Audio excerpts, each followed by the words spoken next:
Lists and loops go together like peas and carrots. They are very useful together. They're very powerful together. What I have here is a list that I've already created. And what I'm going to do is create a simple for loop to iterate through that list. So there is a very easy way to do this. I'm going to say for I in the range, and I could hard code that value of, let's say, 4. And I could say something simple like print. And the way that I'm going to access each element is I'm going to say the name of the list and then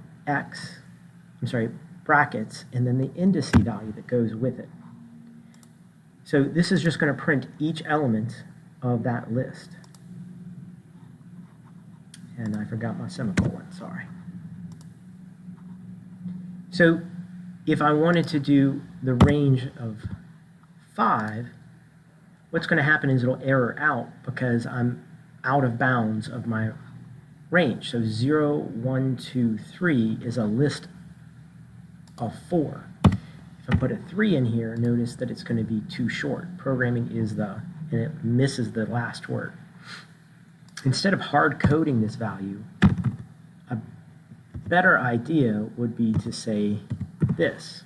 So that way, no matter what the length of the list is, even if it changes, the loop will run as long as it needs to get through the entire thing.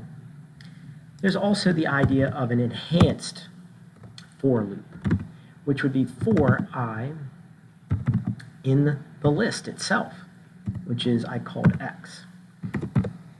And I could do print.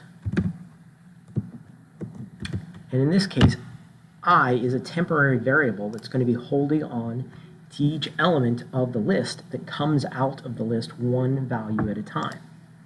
So it allows me to do basically the same thing. Programming is the best. Programming is the best. This is a lot faster to program. However, it's only holding that element in a temporary variable for a minute.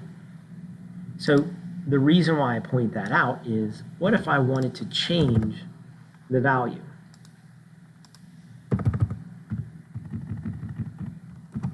What if I wanted to say I want to change what's held in the list? If I said A equals na, notice nothing changes. The reason why is because I is holding a temporary variable that's holding on to an element that comes out of the list, and it's not directly interacting with the list itself. So in order to actually go in and change